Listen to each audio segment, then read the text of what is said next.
Hello students, आज के video में हम पढ़ेंगे pharmacology of non biological disease modifying anti rheumatic drugs, in short DMARDs.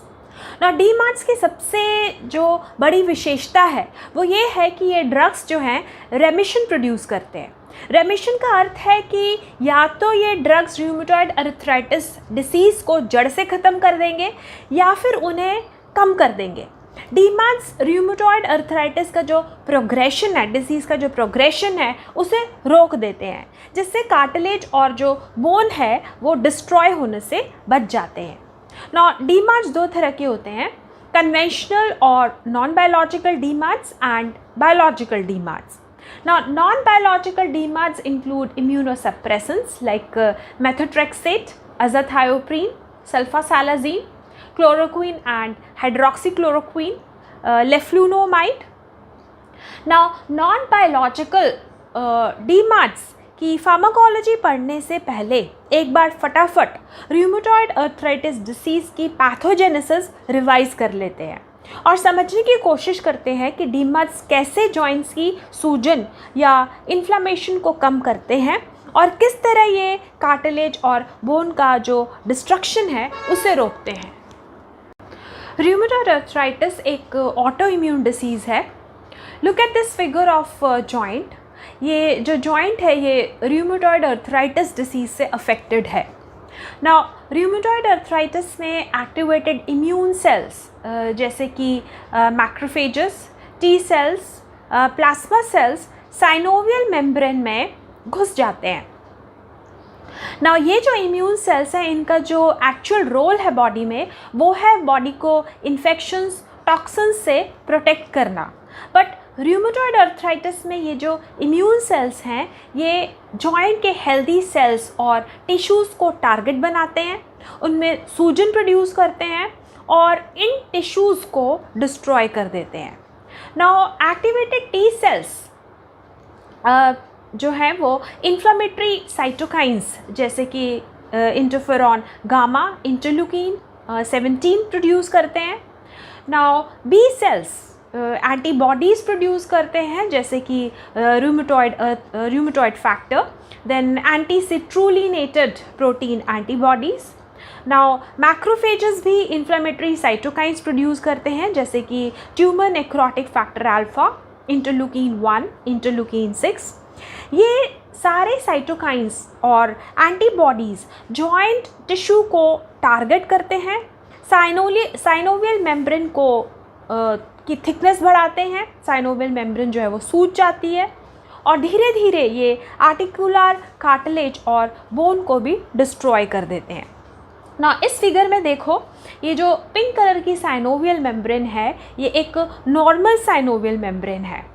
ना इस फिगर में देखो, ये जो साइनोवियल मेम्ब्रेन है ये बहुत थिक और इन्फ्लेम्ड साइनोवियल मेम्ब्रेन है जो कि रूमेटॉइड अर्थराइटिस से अफेक्टेड है। तो एक आइडियल एंटी रूमेटिक ड्रग वो है जो जॉइंट्स की इन्फ्लेमेशन या सूजन कम करे और इम्यून सेल्स की एक्टिविटी को भी कम करे, जिससे कार्टिलेज और बोन का डिस्ट्रक्शन ना हो। So anti rheumatic drug should be anti inflammatory and immunosuppressant. Now DMARDs दो तरीके के होते हैं, non biological DMARDs and biological DMARDs. Now non biological DMARDs immune cells जैसे कि टी सेल्स की एक्टिविटी को सप्रेस करते हैं, वेरस जो बायोलॉजिकल डीमार्ट्स हैं वो साइटोकाइंस जैसे कि tumour necrotic factor alpha, interleukin 1 इनको इनएक्टिवेट करते हैं। नाउ डीमार्ट्स की एक बहुत बड़ी विशेषता यह है कि डीमार्ट्स जो है वो रेमिशन प्रोड्यूस करते हैं। रेमिशन का अर्थ है कि रूमेटॉइड अर्थराइटिस को वो कोशिश करते हैं कि जड़ से ख़त्म कर दें। अगर वो जड़ से उसे ख़त्म नहीं कर पाते तो कम से कम रूमेटॉइड अर्थराइटिस के जो प्रोग्रेशन है उसको तो कम कर ही देते हैं। तो अगर हम वक्त से डीमार्ट्स को पेशेंट को दे दें तो हमारा जो जॉइंट है उसकी जो बोन है और जो कार्टिलेज है वो उनकी जो डिस्ट्रक्शन है वो नहीं होगी। So now let's understand pharmacology of first non-biological DMARD. हमारी पहली ड्रग है methotrexate, in short MTX. Now methotrexate rheumatoid arthritis और कैंसर दोनों डिसीजेस में यूज़ होने वाली एक बहुत ही इम्पॉर्टेंट ड्रग है. Now methotrexate is the drug of choice in the treatment of rheumatoid arthritis. ये जॉइंट्स की सूजन कम करती है और इम्यून सेल्स जैसे कि टी सेल्स, बी सेल्स की एक्टिविटी को भी कम करती है. सो methotrexate has a prominent immunosuppressant and anti-inflammatory property. Now methotrexate is also useful in the treatment of cancer. methotrexate को कैंसर कीमोथेरेपी में भी यूज़ करते हैं. Now जैसा कि हम सबको पता है कैंसर में सेल्स की अनकंट्रोल्ड प्रोलिफरेशन या कह सकते हैं अनकंट्रोल्ड मल्टीप्लिकेशन होती है. Now methotrexate folic acid antagonist है. methotrexate की वजह से सेल्स फोलिक एसिड यूज़ नहीं कर पाते. Now सेल्स में फोलिक एसिड ना होने की वजह से जो डीएनए की सिंथेसिस है वो भी कम हो जाती है. Now डीएनए की सिंथेसिस जब कम होती है तो उससे जो कैंसरस सेल्स है उनकी प्रोलिफरेशन या उनकी मल्टीप्लिकेशन रुक जाती है और मेथोट्रेक्सेट साइटोटॉक्सिक एक्शन प्रोड्यूस करता है.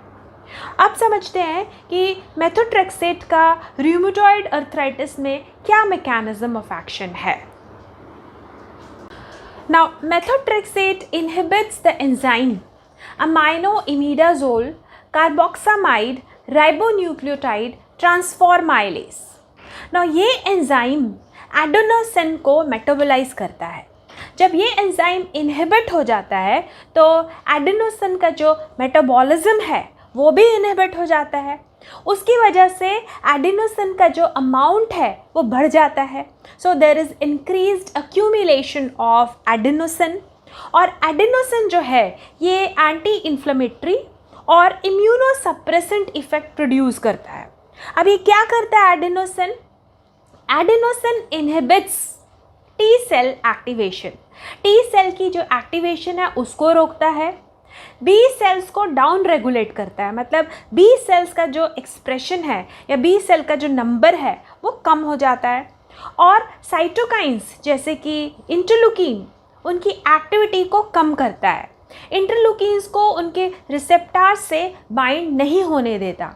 सो इन सब वजह से it produces anti inflammatory and immunosuppressant action.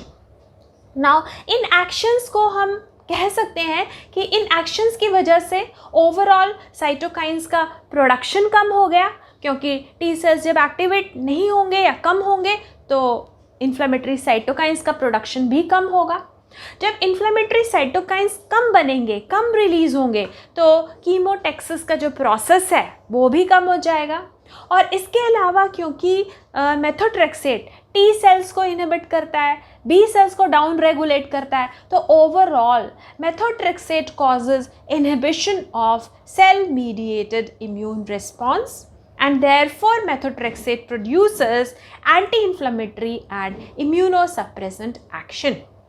और जैसे कि हमने पहले ही कहा methotrexate is the drug of first choice in the treatment of rheumatoid arthritis and it is a standard anti-rheumatic treatment for rheumatoid arthritis including patients of juvenile rheumatoid arthritis. अब समझ लेते हैं कि मेथोट्रेक्सेट की डोज कितनी होनी चाहिए.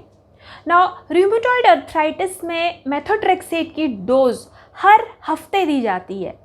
Oral low dose of methotrexate ranging from 7.5 milligram to 15 milligram is given weekly.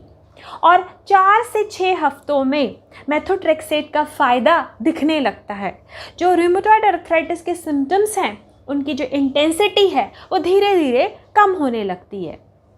Now methotrexate is the non biological DMARD of first choice in rheumatoid arthritis including patients of juvenile rheumatoid arthritis. Now rheumatoid arthritis की treatment में अगर एक drug से फ़ायदा ना हो तो drugs को कंबाइन करते हैं. Now methotrexate is the most important component of combination regimens that are used in the treatment of rheumatoid arthritis. ना एक बात बहुत इम्पॉर्टेंट और समझने वाली है कि मेथोट्रेक्सेट जो है वो फोलिक एसिड एंटागोनिस्ट है, इसलिए मेथोट्रेक्सेट के साथ फोलेट का सप्लीमेंटेशन ज़रूरी है. फोलेट सप्लीमेंटेशन लेने से बोन मैरो का जो सप्रेशन होता है उसके सप्रेस होने के चांसेस कम हो जाते हैं. अब समझ लेते हैं मेथोट्रेक्सेट के adverse effects. Now common and major adverse effects of methotrexate are oral ulceration, मुंह में छाले हो जाते हैं, and gastrointestinal upset. Now लंबे समय तक अगर मेथोट्रेक्सेट की थेरेपी दी जाए तो उससे लिवर डैमेज हो सकता है और लिवर सिरोसिस भी हो सकता है. नाउ क्योंकि मेथोट्रेक्सेट एक इम्यूनोसप्रेसेंट है, इसलिए चेस्ट इन्फेक्शन के जो इंसिडेंसेस हैं, जो केसेस हैं, वो भी बढ़ जाते हैं. इसके अलावा मेथोट्रेक्सेट बोन मैरो को सप्रेस कर देता है और उससे डिसऑर्डर्स प्रोड्यूस होते हैं जैसे कि पैनसाइटोपिनिया. इसके अलावा मेथोट्रेक्सेट एक टेराटोजेनिक ड्रग है और इट प्रोड्यूसेस फीटल स्ट्रक्चरल एबनॉर्मैलिटीज़ और इसी वजह से मेथोट्रेक्सेट को प्रेग्नेंट वुमेंस को नहीं देना चाहिए. इसके अलावा मेथोट्रेक्सेट मेलिग्नेंसी का इंक्रीज़ भी बढ़ाता है और हम कह सकते हैं कि जो मेथोट्रेक्सेट है वो लिम्फोप्रोलिफरेटिव डिसऑर्डर्स का जो रिस्क है उसको बढ़ा देता है. इसके अलावा मेथोट्रेक्सेट रीनल फेलियर भी प्रोड्यूस कर सकता है. और methotrexate also shows potential drug interactions particularly with NSAIDs and proton pump inhibitors. Now methotrexate को या फिर किसी भी डीमार्ट को फिजिशियन से कंसल्ट किए बिना विदाउट प्रिस्क्रिप्शन नहीं लेना चाहिए. Now next non biological DMart है अज़ाथायोप्रिन. Now अज़ाथायोप्रिन टी सेल्स के प्रोलिफरेशन या फिर टी सेल्स की मल्टीप्लिकेशन को कम करता है. अब जब टी सेल्स प्रोलिफरेट नहीं होंगे, मल्टीप्लाई नहीं होंगे, तो टी सेल्स जो हैं वो लेस नंबर में या फिर लेस अमाउंट में इन्फ्लेमेटरी साइटोकाइंस प्रोड्यूस करेंगे, तो इन्फ्लेमेटरी साइटोकाइंस का जो प्रोडक्शन है वो कम हो जाएगा. और क्योंकि अज़ाथायोप्रिन इन्फ्लेमेटरी साइटोकाइंस का प्रोडक्शन कम करता है, इसलिए हम कह सकते हैं कि अज़ाथायोप्रिन reduces or suppresses cell-mediated immunity. So, azathioprine is a potent suppressant of cell-mediated immunity. Now, azathioprine जो है वो एक pro drug है. So, azathioprine is a pro drug. Now, liver में एक एंजाइम है thiopurine methyl transferase. ये एंजाइम अज़ाथायोप्रिन को मेटाबोलाइज करता है जिससे कि एक एक्टिव मेटाबोलाइट प्रोड्यूस होता है 6-mercaptopurine और 6-mercaptopurine 6-thiogguanine में कन्वर्ट हो जाता है. अब समझते हैं कि अज़ाथायोप्रिन का रूमेटॉइड अर्थराइटिस में क्या मैकेनिज्म है. Now azathioprine selectively inhibits differentiation and functions of T cells and natural killer cells. T cells और नेचुरल किलर सेल्स दोनों ही इम्यून सेल्स हैं. नाउ अज़ाथायोप्रिन टी सेल्स और नेचुरल किलर सेल्स को multiply नहीं होने देता. नाउ ये एक सेल साइकिल है, इसकी 4 स्टेजेस हैं, G1, S, G2 and M. Now T cells cell cycle में घुसते हैं जिससे कि वो प्रोलिफरेट या फिर वो मल्टीप्लाई हो सके. अब एस फेस में जहाँ पर डीएनए का सिंथेसिस होता है वहाँ पर 6-thiogguanine टी सेल्स के डीएनए में गुआनाइन की जगह घुस जाती है और एक फॉल्स प्यूरिन बेस की तरह काम करती है. नाउ क्योंकि 6-thiogguanine जो DNA है उसमें घुस गया है और ये एक फॉल्स प्यूरिन बेस की तरह काम कर रहा है, इसकी वजह से सेल में म्यूटेशन हो जाती है और सेल्स का जो प्रोलिफरेशन है या फिर जो सेल का जो मल्टीप्लिकेशन है वो रुक जाता है. So this is how azathioprine inhibits proliferation of immune cells like T cells and natural killer cell. Now, azathioprine suppresses immunity and inflammation in rheumatoid arthritis. Now, let's understand how azathioprine is useful in the treatment of rheumatoid arthritis. अगर methotrexate से compare करें तो हम पाएंगे कि अज़ाथायोप्रिन small percentage में patients में रेमिशन produce करता है. मतलब रेमिशन का जो प्रोडक्शन है वो अज़ाथायोप्रिन से कम है compare to methotrexate. So azathioprine is less commonly used. इसके अलावा अज़ाथायोप्रिन को कॉर्टिकोस्टेरॉइड्स के साथ यूज़ किया जाता है. कॉर्टिकोस्टेरॉइड्स के जो साइड इफ़ेक्ट्स हैं वो हमें पता है बहुत ज़्यादा होते हैं. अज़ाथायोप्रिन को अगर कॉर्टिकोस्टेरॉइड्स के साथ यूज़ करें तो कॉर्टिकोस्टेरॉइड्स की जो डोज़ है वो कम हो जाती है. जब कॉर्टिकोस्टेरॉइड्स की डोज़ कम होगी तो उसके साइड इफ़ेक्ट्स भी कम होंगे, जो उनका स्टीरॉइड्स का जो रिस्क है वो भी कम हो जाएगा. So azathioprine is mainly used as a steroid sparing agent. और अज़ाथायोप्रिन जो है वो स्टीरॉइड्स का जो रिस्क है उसे कम करता है. नाउ अज़ाथायोप्रिन को कभी भी मेथोट्रेक्सेट के साथ कंबाइन करके पेशेंट को नहीं देना चाहिए. Now let's see to the side effects of azathioprine. पहला साइड इफ़ेक्ट है माइलोसप्रेशन. अज़ाथायोप्रिन जो है वो बोन मैरो को सप्रेस करता है, जिसकी वजह से मैलिग्नेंसीज हो सकती हैं जैसे कि skin cancer and lymphoma. Nausea and vomiting azathioprine के बार बार होने वाले मोस्ट फ्रीक्वेंट साइड इफ़ेक्ट्स हैं. इसके अलावा अज़ाथायोप्रिन फीवर भी प्रोड्यूस कर सकता है क्योंकि ये इम्यूनोसप्रेसेंट है. Then arthralgias that is joint pain, myalgia that is muscle pain. Long term use पर अज़ाथायोप्रिन हिपैटोटॉक्सिसिटी भी प्रोड्यूस कर सकता है, लिवर को डैमेज कर सकता है. और क्योंकि अज़ाथायोप्रिन एक इम्यूनोसप्रेसेंट है तो इन्फेक्शंस का जो रिस्क है वो भी बढ़ जाता है. Now let's talk about the contraindication. Azathioprine is contraindicated in pregnant and lactating women. Pregnant and lactating women को अज़ाथायोप्रिन नहीं देना चाहिए. इसके अलावा xanthine oxidase inhibitors like allopurinol अगर ये अज़ाथायोप्रिन के साथ दिए जाएं तो अज़ाथायोप्रिन की जो टॉक्सिसिटी है वो बढ़ जाती है. So this is about the pharmacology of azathioprine. Now next non-biological DMARD is the sulfasalazine. Now sulfasalazine दो मॉलिक्यूल्स के कॉम्बिनेशन से बना है. Now ये दो मॉलिक्यूल्स क्या हैं? one molecule is a 5-amino-salicylic acid और जो दूसरा है वो है सल्फापिरिडीन.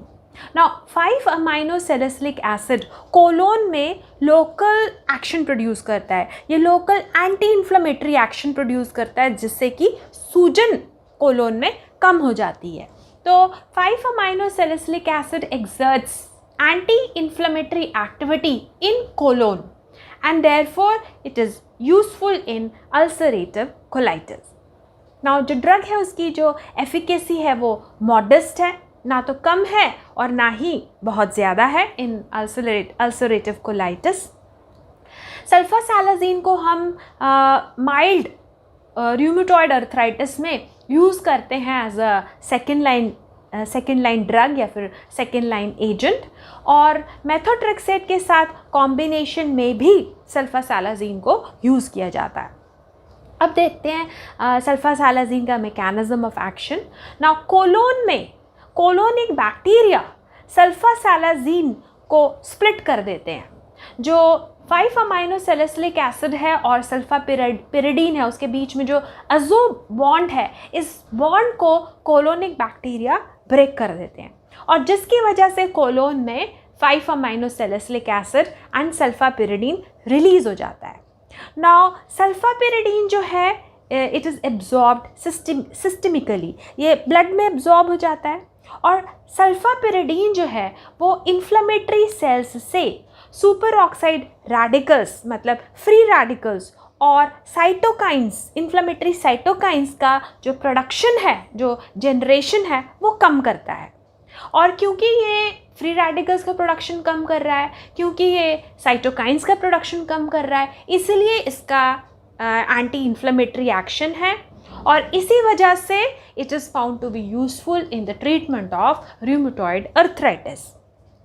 5 अमाइनो सैलिसिलिक एसिड, जैसे हमने अभी डिस्कस किया था, exerts local anti inflammatory action in the colon. और क्या करता है वो, it also inhibits enzyme COX, cyclooxygenase enzyme को इनहिबिट करता है, जिससे कि प्रोस्टाग्लैंडिन्स का प्रोडक्शन कम होता है कोलोन में। और लॉक्स, लाइपोऑक्सीजनेस एंजाइम को इनहिबिट करता है, जिससे कि ल्यूकोट्राइन्स का प्रोडक्शन कम होता है। नाउ प्रोस्टाग्लैंडिन्स, ल्यूकोट्राइन्स दोनों ही सूजन प्रोड्यूस करते हैं, और दोनों का ही इनहिबिशन होने से सूजन कम होगी।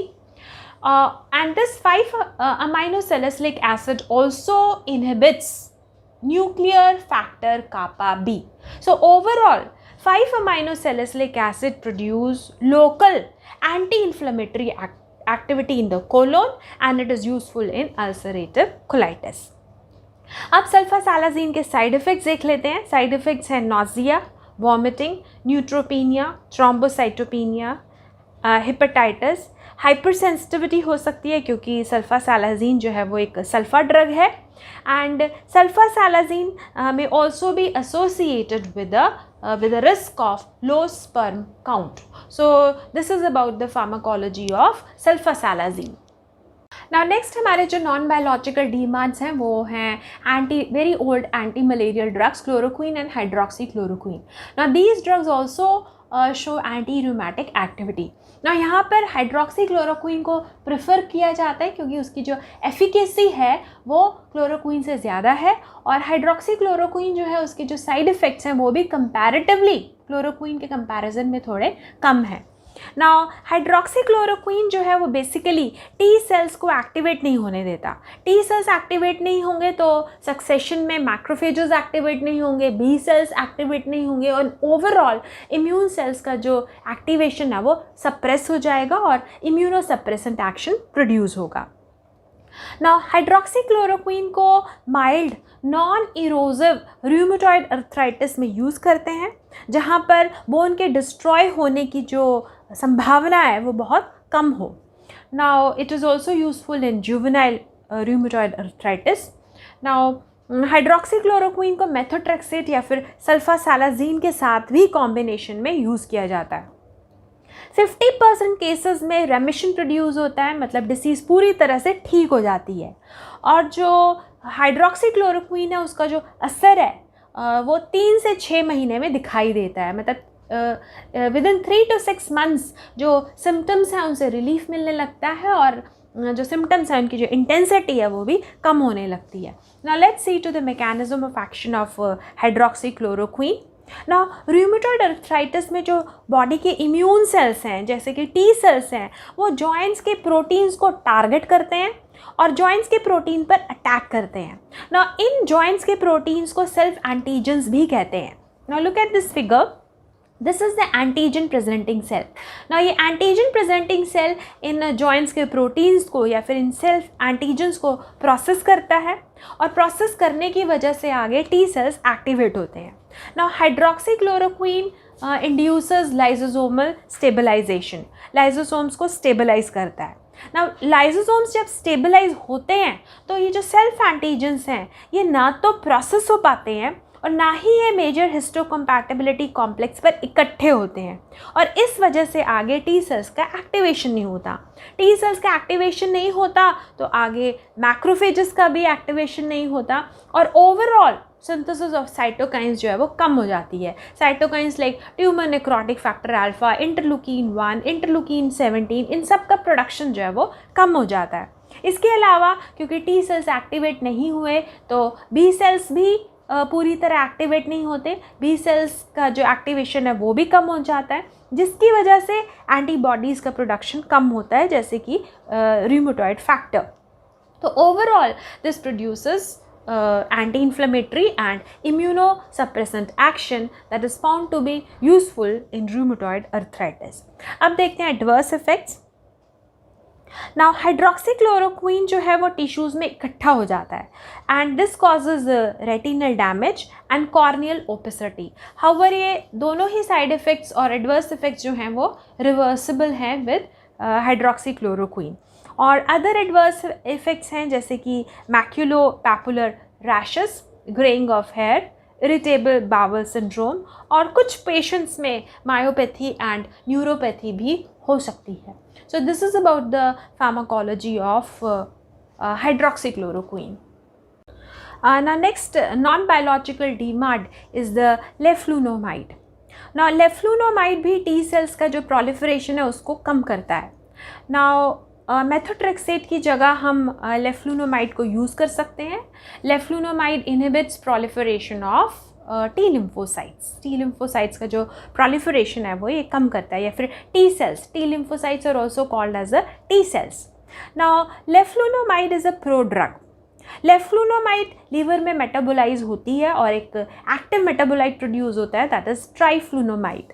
Now teriflunomide mitochondrial enzyme dihydroorotate dehydrogenase को इनहिबिट करता है. अब ये जो एंजाइम है dihydroorotate dehydrogenase, this is required by activated T cells to produce pyrimidines. और पायरिमिडीन्स फर्दर क्या प्रोड्यूस करते हैं? DNA and RNA. और डीएनए एंड आरएनए लिम्फोसाइट्स या फिर टी सेल्स की प्रोलिफरेशन या मल्टीप्लिकेशन के लिए इम्पॉर्टेंट है. अब जब ये एंजाइम डिहाइड्रोओरेट डिहाइड्रोजिनेस इनहिबिट हो गया तो टी सेल्स जो हैं वो पायरिमिडीन्स नहीं बना पाते. पायरिमिडीन्स नहीं बना पाते तो फर्दर टी सेल्स जो हैं वो प्रोलिफरेट नहीं हो पाते. तो इसकी वजह से टी सेल्स की जो एक्टिविटी है वो रुक जाती है. जो साइटोकाइंस का जो प्रोडक्शन है वो भी कम हो जाता है. फर्दर मैक्रोफेजेस का एक्टिवेशन नहीं होता, फर्दर बी सेल्स का एक्टिवेशन नहीं होता. उसकी वजह से जो ऑटो इम्यून एंटीबॉडीज़ है जैसे कि रूमेटॉइड फैक्टर, उसका सिंथेसिस कम हो जाता है. तो ओवरऑल जो इम्यून सेल्स की एक्टिविटी है वो कम हो गई. इसलिए this is how leflunomide produces anti-inflammatory and immunosuppressant action and it is found to be useful in the treatment of rheumatoid arthritis. अब एडवर्स इफेक्ट्स leflunomide के adverse effects are diarrhoea, headache, nausea, rashes, hair loss, thrombocytopenia, leukopenia, chest infections का incidence बढ़ाता है because of its immunosuppressant effect. Long term use करने से liver damage हो सकता है, हिपैटोटॉक्सिसिटी हो सकती है. And leflunomide is contraindicated during pregnancy, lactation and in children. So this is about the pharmacology of leflunomide. So this is in brief on the pharmacology of non-biological DMARDs. Now please याद रखें कि ये जो information है ये सिर्फ students के लिए है. DMARDs का यूज़ फिजिशियन को कंसल्ट करे बिना, फिजिशियन से प्रिस्क्रिप्शन लिए बिना नहीं करना चाहिए.